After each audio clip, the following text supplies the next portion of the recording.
तो देखो सबसे पहला क्वेश्चन है, चलिए तो आज का पेपर ये डिस्कस करें, सेट नंबर 3। देखिए क्या है क्वेश्चन में, ध्यान दीजिएगा। Class 11 semester 1 business studies. सबसे पहला क्वेश्चन है, buying and selling of goods within the geographical limit of the company is known as. बोला अगर आप गुड्स, सिर्फ सुनना है, जब पूछेंगे तब बोलोगे। जब गुड्स हम लोग खरीदते हैं या बेचते हैं ज्योग्राफिकल लिमिट ऑफ कंट्री में, यहां पर पहला क्वेश्चन में स्पेलिंग मिस्टेक किया हुआ है, जो भी पेपर बनाया उसमें मिस्टेक किया हुआ है। कंट्री होगा, वहां पे कंपनी लिख दिया भूल से, बट उतना सबको समझ आ रहा कि ये कंट्री होगा। तो कंट्री के अंदर अगर कोई चीज हम लोग खरीदते बेचते हैं तो वो हम लोग का कौन सा ट्रेड होगा बताइए? राइट। तो आप अपना राइट आंसर ऑप्शन लिख लीजिए, और आप यहाँ पे आप हमको बता भी दिए ऑलरेडी, आंसर क्या होगा? वो इंटरनल ट्रेड। नेक्स्ट देखिए, ऑप्शन बोलते भी जाइए और जब सही या गलत होने के बाद लिख भी लोगे। पहला का आंसर क्या हो गया? बी, 1 का बी लिख दिए। अब क्वेश्चन देखो, मेन क्या है ना, business studies is all about understanding. कितना आप समझ पा रहे हो, जितना समझिएगा क्वेश्चन को उतना आंसर दे भाई। बिजनेस स्टडी का कोई भी सब्जेक्ट, जितना एमसीक्यू समझिएगा उतना सॉल्व कर रहे हैं, एमसीक्यू नहीं समझिएगा क्वेश्चन को तो सॉल्व नहीं होगा। अब देखिए अगला क्वेश्चन है बाबू, इसमें से कौन सा बिजनेस का एक्टिविटी नहीं, मतलब कौन सा एक्टिविटी इसमें ऐसा है जो बिजनेस से रिलेटेड नहीं? बाइंग और selling of house property bye dealer, buying selling of car by car dealer. देखो अगर एक house property dealer house property खरीदता है बेचता है तो वो उसका बिजनेस है। अगर एक कार डीलर कार खरीदता बेचता है तो वो भी इसका बिजनेस है। Selling an old house to buy a new house, एक पुराना घर बेचते हैं नया घर खरीदने के लिए, ये मेरा बिजनेस नहीं है। तो आंसर होगा सी वाला। समझते आ रहे और राइट आंसर करते आ रहे। चलिए नेक्स्ट में आइए, अगला क्वेश्चन है, business is a non economic activity. Business एक नॉन इकोनॉमिक एक्टिविटी है, गलत। दूसरा, बिजनेस पैसा कमाने के लिए होता है, सही। तो assertion is false and the reason is true. ऐसा ऑप्शन कौन सा बताइए? वहां पे लिख लीजिए, assertion is false but the reason is true. देखिए आप लोग, एक दो तरीका होता है। एक तरीका क्या होता है, जैसे आप लोग करते कि आप पहले आंसर कर लेते हो फिर टिक मारते हो, मतलब जैसे टिक दिखते गए मारते गए टिक, वैसे नहीं होता है। सबसे सिंपल तरीका क्या होता है, पहले आप क्वेश्चन समझिए, फिर आप पहले आंसर को याद करिए कि ये आंसर हो, बिना ऑप्शन देखे क्या ये आंसर हो सकता है।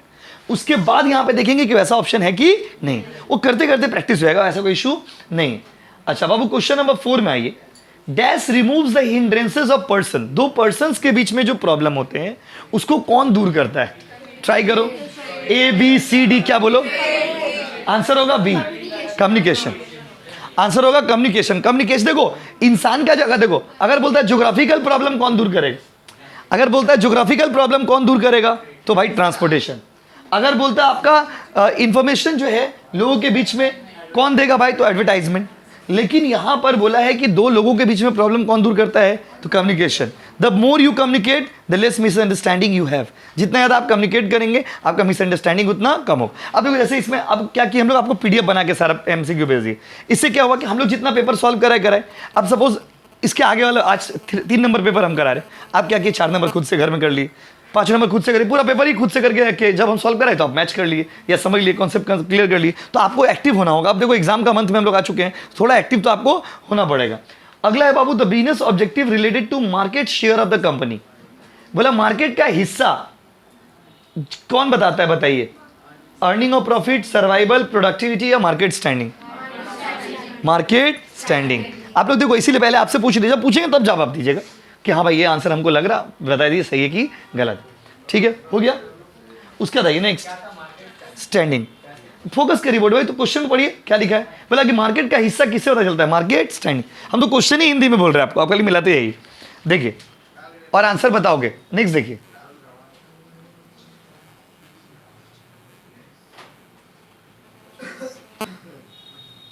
उसके देखिए अगला क्वेश्चन में क्या बोला, ध्यान दीजिए। बोला read the following statement carefully and choose the correct alternative from the following statement. अब क्वेश्चन को तो पहले पढ़ना होगा। बिजनेस मतलब गुड्स एंड सर्विस का एक्सचेंज करना। ये कैसा? अभी हम ऑप्शन नहीं दिया, आप बताओ बिजनेस मतलब क्या? गुड्स एंड सर्विस खरीदना बेचना रेगुलर बेसिस में। ये लाइन सही है कि गलत है? ऑप्शन बाद में देखेंगे। सही लग रहा है कि गलत है? सही लग रहा। और हर बिजनेस का, एवरी बिजनेस एम्स टू, ध्यान दीजिएगा बाबू, every business aims to earn profit. हर बिजनेसमैन का काम है प्रॉफिट कमाना, तो ये भी सही लग रहा है। अब ऑप्शन में देखेंगे कि क्या हो सकता है। Both statement are true. बार बार आपको मैं अप्रोच दे रहा, how will you solve the paper, कैसे सॉल्व करोगे पेपर को, आप तरीका समझिए। तरीका आपको समझना होगा। आप लोगों में बहुत सारे बच्चों के स्कूल में भी ये वाला बुक होगा, बात समझिए ना। स्कूल वाला भी जो देता है ना बुक, स्कूल वाले से बहुत सारे स्कूल होते हैं, ये बुक लेना होगा, तो ये बुक बहुत अच्छा बुक है, बात समझिए ना। तो देखिए इसका क्वेश्चंस बहुत अच्छे अच्छे दिए हुए इसमें, बहुत इजी भी नहीं है, बहुत हार्ड भी नहीं है, स्टैंडर्ड क्वेश्चन। देखिए आंसर बनाना बड़ा बात है, आंसर कोई भी बना देता है, मेन बड़ा बात होता है क्वेश्चन बनाना। और क्वेश्चन बनाना मतलब कि ऐसा क्वेश्चन बनाना जो बहुत इजी भी ना हो, बहुत हार्ड भी ना हो। ऐसा नहीं कि कोई भी आदमी सॉल्व कर ले रहा है, बट ऐसा भी नहीं कि कोई सॉल्व ना कर पाए। तो एक स्टैंडर्ड पेपर बनाया जाता है, और ये लोग जो पेपर बनाते हैं ना बहुत स्टैंडर्ड पेपर बनाया हुआ है, बात समझे। देखिए क्योंकि 12 में ना टेस्ट पेपर भी इस कंपनी का रहता है, इसीलिए लोग क्वेश्चन बहुत स्टैंडर्ड बनाए। देखिए क्वेश्चन नंबर कहाँ तक हो गया बाबू बताइए, 6। अब 7 में देखो, अब यहाँ पे इंटरेस्टिंग खेला खेला। देखिए अब यहाँ पर कॉलम वाला क्वेश्चन दिया, अब इंटरेस्टिंग है। देखिए अब इसमें प्रोसेसिंग इंडस्ट्री भी दिया है, एनालिटिकल इंडस्ट्री भी दिया है, ठीक है, 2 ही तो ऑप्शन दिया है। अब बोले डब्बा 3 तो दिया। अब आप लोग में कुछ बच्चे क्या करोगे, एग्जाम हॉल में छेछा में चीज शुरू कर दोगे कि नहीं क्वेश्चन गलत दिया हुआ है, उल्टा पुल्टा क्वेश्चन है, गलत क्वेश्चन दिया है, ऑप्शन नहीं है, मिसिंग है। ऐसा नहीं है, वो आपको 3 कॉलम दे के 2 इन्फॉर्मेशन मांगा है, क्या प्रॉब्लम है। 3 कॉलम दे के आपको 2 इन्फॉर्मेशन मांगा है, 2 जो सही होगा वो टिक मार दीजिए। अब देखिए क्वेश्चन में क्या है, अब इसका आंसर देने के लिए हमको बीएसटीडी में इसका भी नॉलेज होना चाहिए, इसका भी नॉलेज होना चाहिए। क्वेश्चन कैसे बनाए देखिए, इसके लिए आपको प्रोसेसिंग भी पता रहना चाहिए और एनालिटिकल इंडस्ट्री भी। सबसे हेवी तो जब इसके बाद एक क्वेश्चन है इस पेपर में, उसको करोगे तो उसके वो क्वेश्चन को सॉल्व करने के पूरा चैप्टर का ही नॉलेज आपको होना चाहिए। तो बोला है क्वेश्चन में, देखिए प्रोसेसिंग इंडस्ट्री क्या पढ़ाई थे, आप बुक को छोड़ दीजिए 2 मिनट के लिए, बुक पढ़ ले, बुक को इग्नोर करिए। प्रोसेसिंग इंडस्ट्री क्या पढ़ाई थे, जिसमें स्टेज बाय स्टेज काम होता है, बोलिए हाँ कि नहीं, वो प्रोसेसिंग इंडस्ट्री है। और एनालिटिकल इंडस्ट्री क्या पढ़ाई थी कि एक रॉ मटेरियल से बहुत सारा प्रोडक्ट बनता है, उसको एनालिटिकल इंडस्ट्री बोलते हैं। अब यहाँ पर मैच करते हैं कि प्रोसेसिंग में कौन सा हो सकता है बताइए। प्रोसेसिंग 1 का सी और 2 का आंसर बाबू ए, तो ऐसा ऑप्शन कौन सा है, डी वाला। 1 का सी 2 का ए। जितना ज्यादा क्वेश्चन को समझोगे उतना आपको सुविधा होगा, बात समझे ना। क्लियर गाइस, अगर किसी को देखने में दिक्कत हो रहा है तो आपको भी भेज दिया, आप अपना फोन में भी देख सकते हो, कोई दिक्कत नहीं है, बात समझे ऐसे, लेकिन दिखता ही होगा नो डाउट। अब अगला मैं चलते क्वेश्चन नंबर 8। अब क्वेश्चन नंबर 8 देखिए, इतना बड़ा क्वेश्चन दे दिया है कि आदमी क्वेश्चन ही नहीं पढ़ेगा।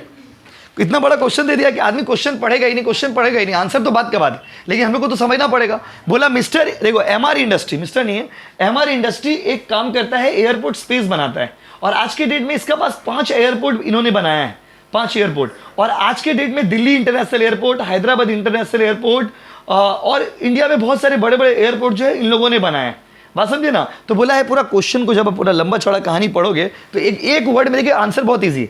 बोला कि ये एयरपोर्ट बनाता है, बताइए तो कौन सा इंडस्ट्री, कंस्ट्रक्शन इंडस्ट्री। आंसर क्या होगा, कंस्ट्रक्शन इंडस्ट्री। लेकिन आप सिंस क्वेश्चन पढ़ते ही नहीं हो तो आपको आंसर हिट ही नहीं करता, आप टेस्ट देते थे, क्वेश्चन छोड़ देते या गलत कर देते, क्योंकि आप सेंटेंस पढ़ते नहीं, पूरा पढ़ोगे, बिकॉज ए पैटर्न है, बात समझे। क्वेश्चन नंबर 9, बोला कौन सा पार्टनरशिप का खूबी नहीं है, मतलब खराबी है। खूबी नहीं है मतलब खराबी, खूबी नहीं है मतलब क्या है, खराबी। क्वेश्चन ऐसे, कौन सा खूबी नहीं है नहीं पूछ, देखिए आप, कौन सा खूबी नहीं है मतलब खराबी। तो भाई सिक्रेसी, सिक्रेसी मतलब इंफॉर्मेशन सीक्रेट रहता है, थोड़ा बहुत रहता ही है। 2 पार्टनर है तो 2 ही पार्टनर के बीच इंफॉर्मेशन रहेगा, तीसरे को तो पता नहीं चलेगा। इनसफिशिएंट फंड, फंड का थोड़ा कमी होता है, फंड का कमी तो हमें जिंदगी भर रहता है।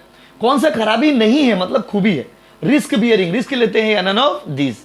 तो इसमें देखो रिस्क, रिस्क देखो अब इसमें क्या है ना, रिस्क शेयरिंग रहता तो सी वाला हो जाता है, मतलब ये बी, सी वाला आंसर रहता है। आंसर होगा सिक्रेसी। सिक्रेसी इसमें होता है लेकिन कम होता है, मतलब जैसे सोल प्रोप्राइटरशिप में क्या है, सिर्फ आपको पता है। जैसे मेरा कोचिंग पूरा सोल प्रोप्राइटरशिप, तो सिर्फ हमको पता है कि हम क्या सोच रहे हैं, नहीं सोच रहे, हमको क्या करना है नहीं करना। लेकिन पार्टनरशिप रहने से भी 2 आदमी के बीच में रहता है, तो पार्टनरशिप में सिक्रेसी होता है लेकिन कम होता है as compare to sole. Sole proprietorship में पूरा सीक्रेट इन्फॉर्मेशन, सिर्फ आपको पता है कि आप क्या सोचते हो और कोई नहीं जानता है। नेक्स्ट में आओ क्वेश्चन नंबर 10। क्वेश्चन नंबर 10 में देखिए, क्वेश्चन नंबर 10 में बोला बाबू कोऑपरेटिव सोसाइटी का रजिस्ट्रेशन कौन से लॉ के अंदर होता है, 1912। 1912 मारिए, मारिए ना। अच्छा ये तो बताना होगा भाई, कंपनी का मालिक कौन है, partner, employer, board of director या shareholder. Shareholders are the owners of the company, ऐसे कुछ पढ़ाई थी आपको, आंसर क्या होगा, शेयर होल्डर। अच्छा प्राइवेट कंपनी में मिनिमम मेंबर कितना होगा बाबू, प्राइवेट कंपनी में मिनिमम मेंबर कितना होता है, 2। प्राइवेट कंपनी में मिनिमम मेंबर कितना होगा, उसके बाद आइए। अब क्वेश्चन नंबर 14 देखिए बाबू, साइलेंट करो फोन किसी का भाई, फोन साइलेंट कर गया हो यार। आप देखो एक चीज़ आपको स्ट्रेटली बता रहे, कोई प्रॉब्लम नहीं। पहला बात, अगर क्लास में पढ़ने का मन ना हो तो आया मत करिए। दूसरा बात, अगर चुपचाप बैठने आते हो तो ट्यूशन छोड़ के दूसरा ट्यूशन ज्वाइन कर लीजिए, एकदम प्रॉब्लम। देखिए ऑन कैमरा बोल रहे बात समझिए, क्योंकि सिंपल सी चीज़ देखिए, ऐसा नहीं है एक दो जॉन्डिस लोगों को पढ़ा के फायदा नहीं। जॉन्डिस समझ रहे, आप क्लास में आओगे बैठोगे, जो भी स्टूडेंट्स, आप सिर्फ उनको नहीं बोले जिनका मोबाइल वगैरह, हम नॉर्मली एक सबको बोल रहे। आइए अंदर आइए, अंदर आइए। देखिए बोलिए। शिवम कौन सा क्लास में है? क्लास 11। क्या बोलिए? सर वो एवरीडे क्लास आता है आपका सर? अब इसे याद नहीं आ रहा एग्जैक्टली, जब उसको लेके आएगा ना स्टूडेंट को तो उसको देख के समझ पाएंगे। बोलिए। देखिए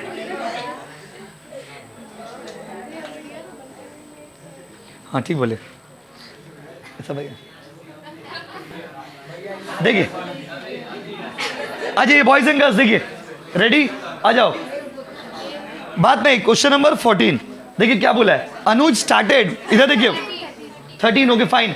अच्छा 13 में बोला पार्टनरशिप का रजिस्ट्रेशन क्या है? Optional, compulsory, both? नहीं, पार्टनरशिप का रजिस्ट्रेशन ऑप्शनल होता है, आप रजिस्ट्रेशन करवा भी सकते हो और नहीं भी कर। आंसर होगा ऑप्शनल। स्पेलिंग गलत दिया ऑप्शनल का, बट ठीक है, वो तो आपको एमसीक्यू मारना है।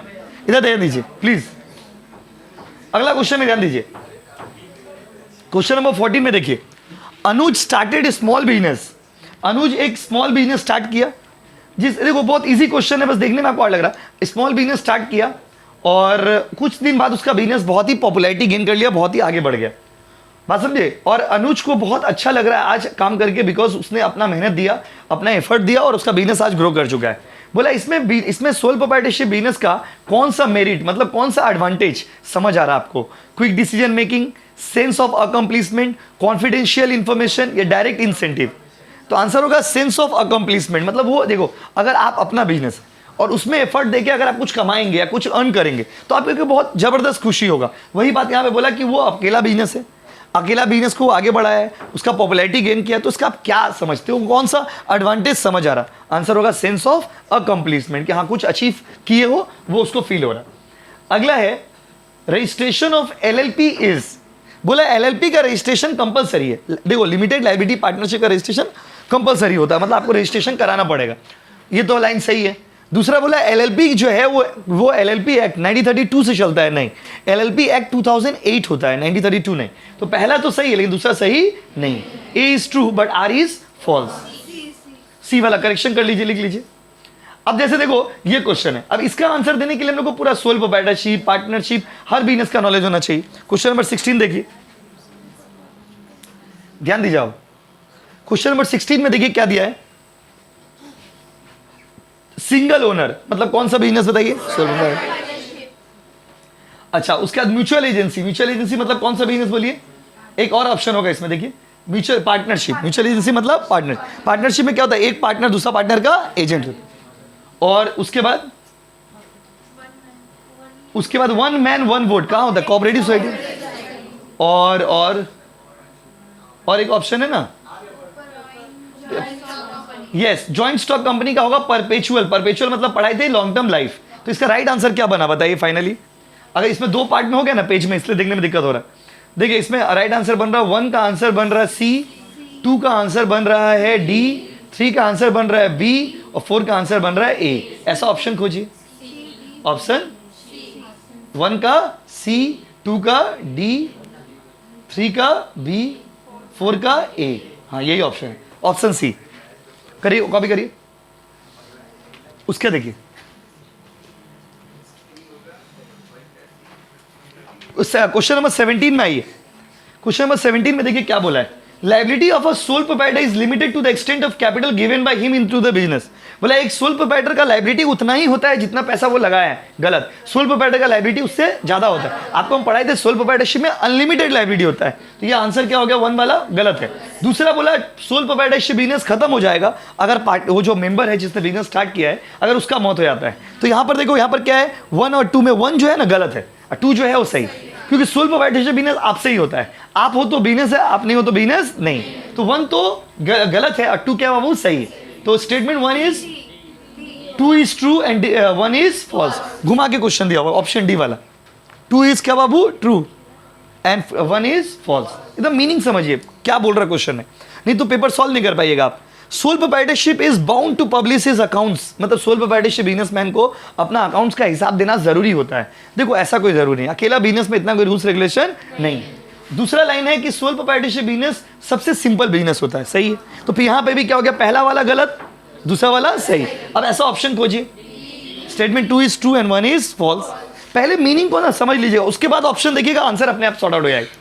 बाबू अगला क्वेश्चन बोला डिपार्टमेंटल बिजनेस का क्या मेरिट है। डिपार्टमेंटल बिजनेस क्या होता है पहले तो ये पता रहना चाहिए। तो आपको पढ़ाया गया था डिपार्टमेंटल बिजनेस वो होता है जो गवर्नमेंट के डिपार्टमेंट कंट्रोल करते हैं, जैसे रेलवे हो गया, डिफेंस हो गया, पोस्ट ऑफिस हो गया, ये सारा कौन सा बिजनेस है बताइए, डिपार्टमेंटल। अब बोला इसमें कौन सा मेरिट नहीं है, मतलब डीमेरिट है, खराबी है। मेरिट मतलब एडवांटेज नहीं है, मतलब क्या बाबू, डिसएड। अच्छा कौन सा मेरिट है, सॉरी माय मिस्टेक, कौन सा एडवांटेज है। चलाने में इसको इजी होता है, नहीं, एकदम ही इजी नहीं होता है, क्योंकि सरकार के अंदर है। रेलवे क्या करेगा नहीं करेगा उसको सरकार को रिपोर्ट करना पड़ेगा। फ्रीडम है, गलत, इसमें भाई इंटरफेयर बहुत करता है। ऑटोनोमस सेटअप मतलब फ्री है ही नहीं है, बात समझिए आप। और आंसरेबल टू पार्लियामेंट को जवाब देना पड़ता है, सरकार को जवाब देना पड़ता है। ये खूबी है, रेलवे को सरकार को जवाब देना पड़ता है। इससे क्या होता है कि वो अपना काम सही से करता है, तो ये एक एडवांटेज है रेलवे का। इसमें से कौन सा, डी वाला बाबू 19 का डी, इसमें से कौन सा सेपरेट लीगल एंटिटी नहीं है। सेपरेट लीगल एंटिटी मतलब मालिक अलग है, मालिक सेपरेट एंटिटी नहीं है। बात बोला does not have separate entity, does not have separate entity मतलब मालिक और बिजनेस एक ही है। सोल प्रोप्राइटर मतलब सिंपल भाषा में समझिए ना, ये क्वेश्चन पूछ रहा है कि कौन सा सोल प्रोप्राइटर जैसा है, सोल प्रोप्राइटरशिप के जैसा है, कौन सा इसमें से। देखिए इसका राइट आंसर होगा ये तीनों जो है ना गवर्नमेंट के अंदर है, तीनों का मालिक अलग होता है, मैनेजमेंट अलग होता है, पैसा कोई और लगाता है। आंसर होगा ऑल ऑफ दीज।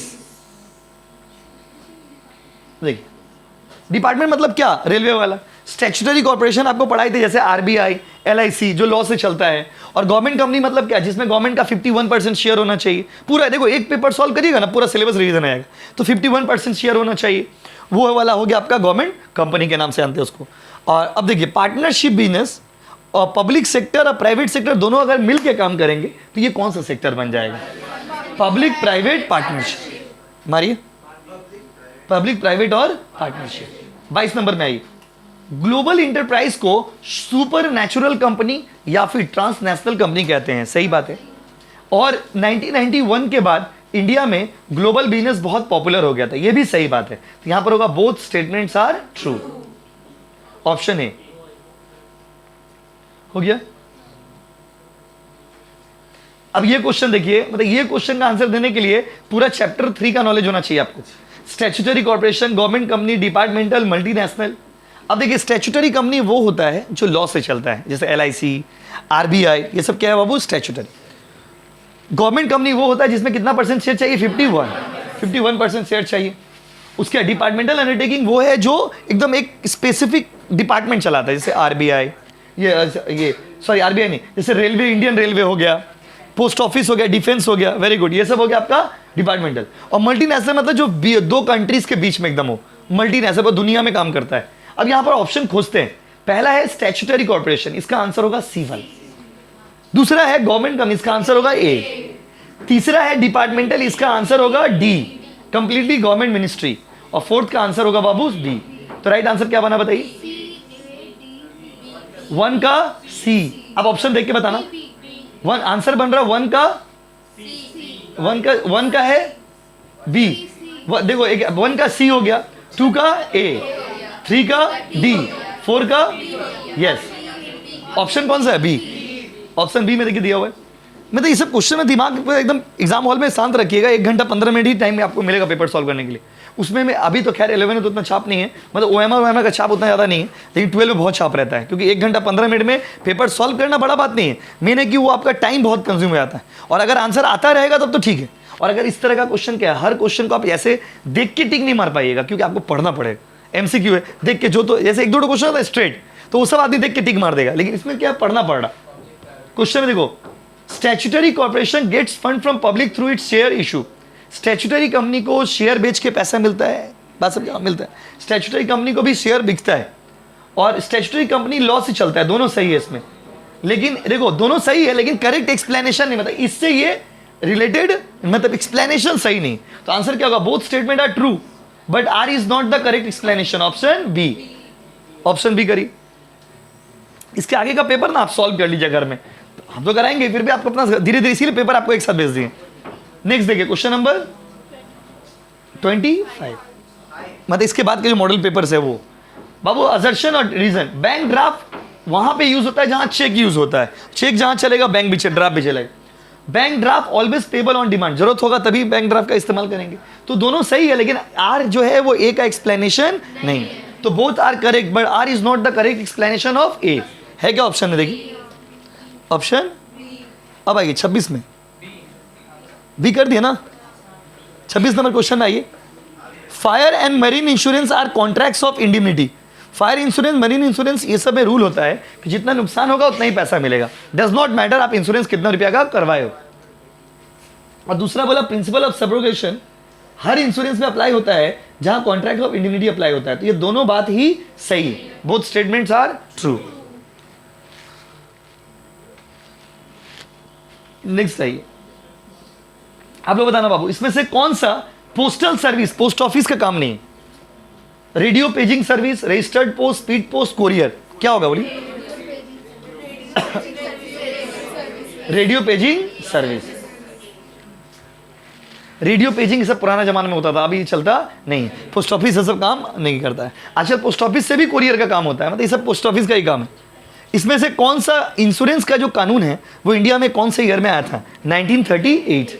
ये याद करना, जैसे ये फैक्ट्स है, याद है तो याद है, नहीं तो गलत सही तो सही। उसके बाद ये आप लोग बताना, पढ़ते हैं बताना। क्वेश्चन में बोला है कि इसमें से कौन सा काम ऐसा है जो बिजनेस का काम नहीं? हेल्थ सर्विस प्रोवाइड करना, बैंक का सर्विस, इंश्योरेंस का सर्विस, ट्रांसपोर्ट का सर्विस। हेल्थ सर्विस, बिजनेस में इतना हम लोग पढ़े हैं बिजनेस स्टडीज, कभी हेल्थ सर्विस का तो बात नहीं की है। पोस्ट ऑफिस, ट्रांसपोर्ट, इंश्योरेंस, ये सब ठीक है। ये तो 30 नंबर देखो जनरल नॉलेज, एकदम ये टॉपिक दिमाग से एकदम इजी क्वेश्चन। पहला वाला का ए बोले बाबू, 29 का बाबू 29 का ए बोले आंसर। बोला लार्जेस्ट कमर्स, सुनिएगा ठंडा दिमाग से, सबसे लार्जेस्ट कमर्शियल बैंक इंडिया का कौन है बताइए? सोच के बोलिए। आरबीआई की एसबीआई? बोलो। देखो यही, एक मिनट, कंफ्यूजन यही दोनों में है, या तो एसबीआई या तो आरबीआई, बस यही थोड़ा कंफ्यूजन, तीसरा तो कोई कंफ्यूजन नहीं है। आस्ते, पीएनबी, आईसीआईसीआई, इसमें कोई कंफ्यूजन नहीं, या तो आरबीआई होगा या तो एसबीआई होगा। लेकिन एग्जैक्टली क्या होगा और क्यों होगा वो आपको बता रहे, सुनिए। देखिए इधर देखिए, अच्छा कोई बात नहीं, इधर देखिए। तो देखो सबसे बड़ा जो बैंक है, देखो आप लोग अपना आंसर दिए। अच्छा एक बार में मास आंसर आपसे लेते बताइए, किसको किसको लग रहा है आरबीआई होगा आर, किसको किसको लग रहा है एसबीआई होगा आर? बस हो गया। मतलब लगभग कोई 40-60 का रेशियो है। 40% स्टूडेंट को लग रहा है कि आरबीआई होगा, 60% स्टूडेंट को लग रहा है कि एसबीआई होगा।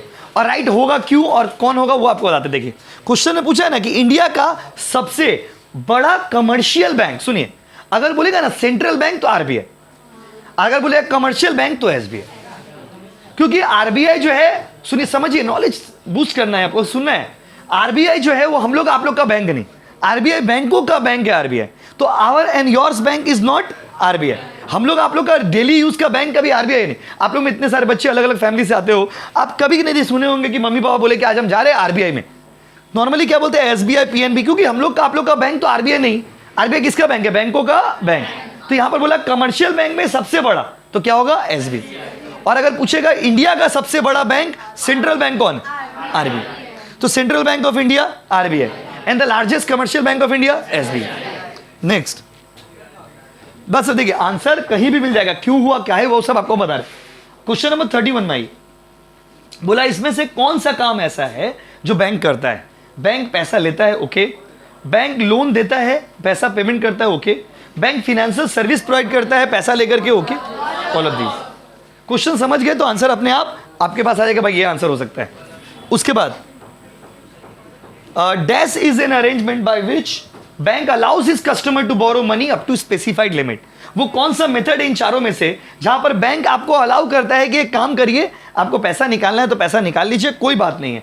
कैश क्रेडिट में, पासबुक में, कैशबुक में, अकाउंट पे ही में।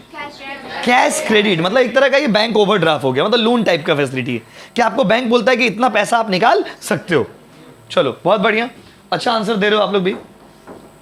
देखिए अब ये देखो इतना बड़ा क्वेश्चन है कि आदमी पढ़ेगा ही नहीं, लेकिन अब देखो इसका आंसर बहुत, हम क्वेश्चन जब खत्म करेंगे ना आप तुरंत आंसर बोल दोगे, लेकिन क्वेश्चन पढ़ना मेन चैलेंज है। तो हम क्वेश्चन पढ़ते हैं, आप सुनिएगा। क्वेश्चन में बोला है कि, क्वेश्चन में क्या बोला ध्यान दीजिए, बोला है Rajesh Kumar is a renowned businessman involve in wholesaling of different fast moving consumer goods in Kolkata. बोला राजेश कुमार जो है वो एक बिजनेस चला रहे, ठीक है। और उनका फास्ट कंज्यूमर गुड्स मतलब जो सामान जल्दी, बिस्किट विस्किट होता है ना, बिस्किट विस्किट, जितना भी मौजूद दुकान ग्रोसरीज का सामान है वो सब सामान वो बेचते हैं। He has opened an account in ICICI bank, वो ICICI बैंक में एक तो अकाउंट खुलवाए, पूरा कहानी सुनी। एंड इस अकाउंट में उनको पैसा लेने देने का फैसिलिटीज मिल जाता है, वो तो सब बैंक में मिलता है, इसमें कुछ नया नहीं है। यहाँ पर कोई लिमिट नहीं है, जितना मन पैसा वो जमा कर सकते हैं, जितना मन पैसा वो निकाल सकते हैं। और इनको बैंक ओवरड्राफ्ट का सुविधा मिला हुआ है। तो बैंक ओवरड्राफ्ट का सुविधा एक ही अकाउंट में मिलता है, आंसर होगा करंट अकाउंट। देखिए देखिए इधर देखिए, करंट अकाउंट हो गया। अगला पॉइंट में आइए, आस्ते अगला पॉइंट में देखिए कितना नंबर हो गया। तो देखो इतना लंबा चौड़ा स्टोरी पढ़ के उसका मीनिंग क्या था, आस्ते करंट अकाउंट वो होता है जहां पे आपको ओवरड्राफ्ट का सुविधा है। करंट अकाउंट वो है जहां पे पैसा जमा कर सकते हैं, निकाल सकते हैं। करंट अकाउंट में सबसे यूनिक चीज होता है बैंक ओवरड्राफ्ट का सुविधा। लेकिन आप देखो, अगर आपको नॉलेज है तभी आप आंसर दे पाएंगे कि भाई कौन सा अकाउंट होगा और क्यों हो। अगला है, अब देखो ये पूरा इंश्योरेंस चैप्टर से क्वेश्चन दे दिया। डबल इंश्योरेंस किससे रिलेटेड है, इसका आंसर कोई अगर बताना चाहते हो तो बताओ, तब आपका नॉलेज पता चलेगा। हम तो बता ही देंगे, इसका आंसर अगर ट्राई करोगे तो बताओ। उस बैच में एक स्टूडेंट बताया था, आप लोग भी कोई बच्चा ट्राई करिए कि हाँ हमको लग रहा है कि आंसर हो सकता है, बिना देखे हुए पढ़ के ट्राई करिए। लीजिए देखिए 1 2 3 4 ट्राई करिए ना, गलत होगा, उससे ज्यादा तो कुछ नहीं होगा। पहले पढ़ लीजिए, बिना पढ़े हुए ट्राई मत करिए, जैसे रैंडमली ट्राई मत करिए, पढ़ के देखिए। बोलिए क्या चीज, आपको दिख नहीं रहा इतना बड़ा बोर्ड, क्या चीज, क्या जरा आगे आ जाइए, आप इधर आ जाइए। देखिए पढ़िए, देखिए ऑप्शन नंबर क्या, देखिए चलिए पढ़ते हैं ऑप्शन, देखते हैं क्या हो सकता है। तो देखो पहला है डबल इंश्योरेंस। डबल इंश्योरेंस होने से आपको हम पढ़ाई थे कि अगर एक चीज का आप डबल इंश्योरेंस करा लीजिएगा तो सारा कंपनी मिल करके आपको पैसा देगा, और ऐसा बात लिखा हुआ है प्रिंसिपल ऑफ कंट्रीब्यूशन। तो 1 का आंसर क्या बन रहा है, सी। आंसर आप बना देना, हम ऑप्शन समझा दे रहे हैं। उसके बाद insurance steps into the shoes of ensure after claim is settled. जैसे आपका पैसा मिल जाता है, आपका सारा चीज इंश्योरेंस कंपनी का हो जाता है। ये बात कौन सा प्रिंसिपल ने बोला हुआ था, प्रिंसिपल ऑफ सब्रोगेशन। तो 1 का आंसर हो गया बाबू सी, 2 का आंसर हो गया डी। अभी 3 और 4 देखते हैं। लाइफ इंश्योरेंस में ये चीज नहीं होता है, प्रिंसिपल ऑफ इंडिमनिटी। लाइफ इंश्योरेंस में गारंटी होता है कि आपको पैसा मिलेगा। और 4th है पिक्यूनरी इंटरेस्ट, इसका आंसर होगा इंश्योरेबल इंटरेस्ट। इसका राइट आंसर क्या बना बताइए, 1 का सी, 2 का डी, 3 का बी और 4 का ए। ऐसा ऑप्शन सी। देखिए देखिए हो गया क्या। अब आपको हम भगा देंगे, आपको बोल रही है यस, हाँ ओवर स्मार्ट ज़्यादा बनने क्लास में। पढ़ते आते हो, पढ़ो चुप से, क्या बार बार राहुल कर रहे हो। पढ़ने का मन है तो पढ़िए, ऐसे भी आप पढ़ते लिखते हैं नहीं, सब समय आता है। देखिए आप क्लास में कौन बच्चा क्या करता है हमको सब पता है, लेकिन हम इग्नोर कर रहे हैं, बात समझिए। क्योंकि देखो हम निकालेंगे आपको खराब लगेगा, उससे आप ट्यूशन छोड़ दीजिए, कोई प्रॉब्लम नहीं, बात समझिए। क्योंकि इरिटेटिंग लग रहा है हमको, क्योंकि वो देखो बार बार राहुल कर रहे हो, वो तो अपना चुपचाप पढ़ रहा, आप नहीं पढ़ रहे। राहुल कम से कम 5 आंसर भी दे सकता, आप तो 5 आंसर भी नहीं दे पाइएगा। देखिए इधर देखो, राहुल तो 5 आंसर भी दे सकता है, ऐसा नहीं हो तो वो भी नहीं दे पाएगा बेटा। देखिए इधर क्वेश्चन नंबर 35 में आओ, ओवर स्मार्ट लोग पसंद नहीं हमको। देखिए इधर क्वेश्चन नंबर 35, इधर देखिए। आप अगला दिन से ना आगे बैठिएगा, ठीक है, आपको बोल रहे यस, हाँ आपको ही बोल रहे। देखिए इधर इसमें से कौन सा डिमेरिट नहीं है, कौन सा डिमेरिट नहीं, इसमें से कौन सा डिमेरिट नहीं। देखो अब यहाँ पे क्वेश्चन डिमेरिट नहीं है, ऑनलाइन बिजनेस का मतलब मेरिट है। क्वेश्चन को समझिए, डिमेरिट नहीं है मतलब क्या बाबू, मेरिट, मतलब फायदा है उसका, समझिएगा। खराबी नहीं है मतलब खूबी है। तो ऑनलाइन बिजनेस में क्विक रिस्पॉन्स होता है, सही बात है। टाइम कंज्यूमिंग होता है, टाइम कंज्यूमिंग तो खराबी हो गया ना, खूबी तो नहीं हुआ। आप लोग इसको पसंद नहीं करते, मतलब तो आपसे खराबी तो नहीं पूछा है, आपसे बोला कौन सा खराबी नहीं है मतलब खूबी है, तो आंसर क्या होगा वो क्विक रिस्पॉन्स। ऑनलाइन में रिस्पॉन्स आजकल बहुत ही फास्ट होने लग गया है। देखिए बाबू अगला क्वेश्चन, इसमें से कौन सा ट्रांजेक्शन से डिफॉल्ट नहीं है, मतलब ट्रांजेक्शन में लेन देन में कोई डिफॉल्ट नहीं, डिलीवरी का डिफॉल्ट, पेमेंट का डिफॉल्ट, डेटा इंक्रिप्शन या नन ऑफ दीज। तो ये देखो आंसर होगा डेटा इंक्रिप्शन। डेटा इंक्रिप्शन मतलब डेटा को कन्वर्ट करना जिससे कि सिक्योर हो सके। जैसे आप लोग, आपको एक इंटरेस्टिंग बात बताते हैं, जैसे आप लोग व्हाट्सएप चैट किसी से पहली बार करोगे ना, जैसे किसी का नंबर आप सेव करिएगा, आज सेव करके अगर आप उससे व्हाट्सएप चैट करना स्टार्ट करिएगा तो वहां पे लिखा रहता है data end to end encryption. आपको भी पढ़ना मेरा बात को कि हाँ आप ठीक बोले थे, वहां पे ना लिखा आता है end to end encryption. Encryption technology का एक मेथड होता है जहां पे चैट को सिक्योर कर दिया जाता है कि वो चैट सिर्फ आप पढ़ सकते हैं और जिसको आपने भेजा है वो पढ़ सकता है। मतलब इवन व्हाट्सएप कंपनी भी आपका चैट को रीड नहीं करता है। इसको बोलते हैं इंक्रिप्शन। इंक्रिप्शन कोडिंग होता है जिसको करके हम लोग सिक्योर कर देते हैं ऐप को।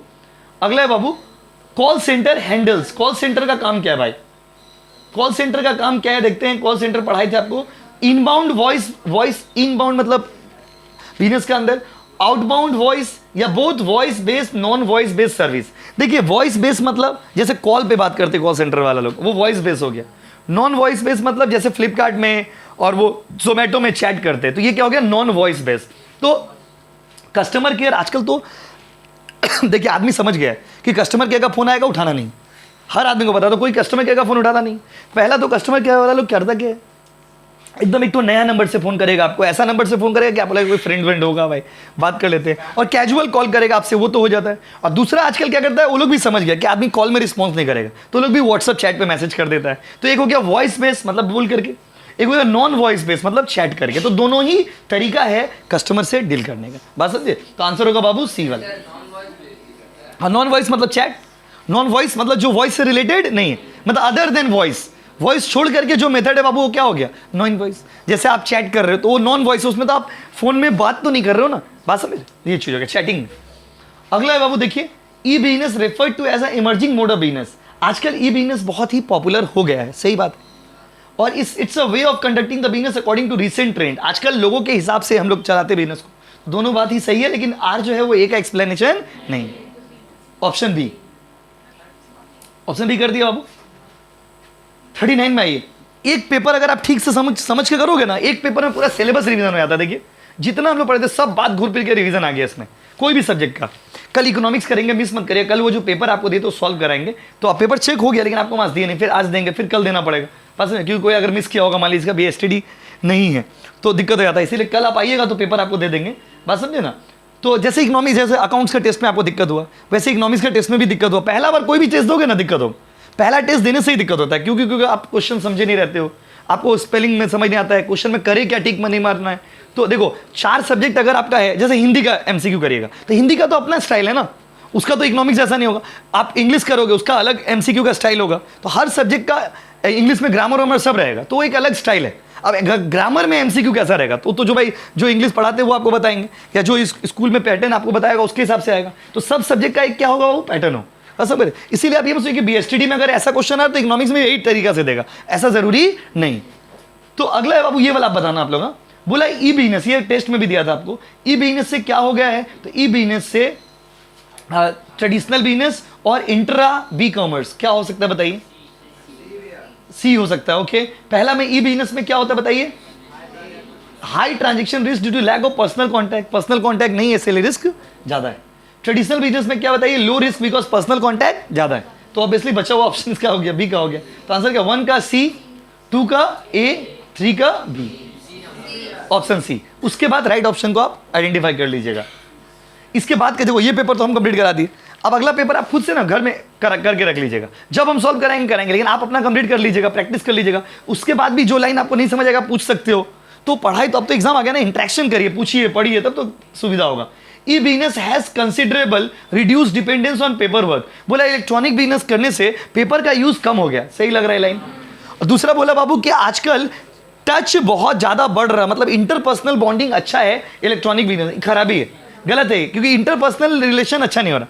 ऑनलाइन बिजनेस तो हम लोग कर रहे हैं लेकिन ऑनलाइन बिजनेस में कोई अच्छा रिलेशन नहीं डेवलप हो रहा। 1 is correct but 2 is false.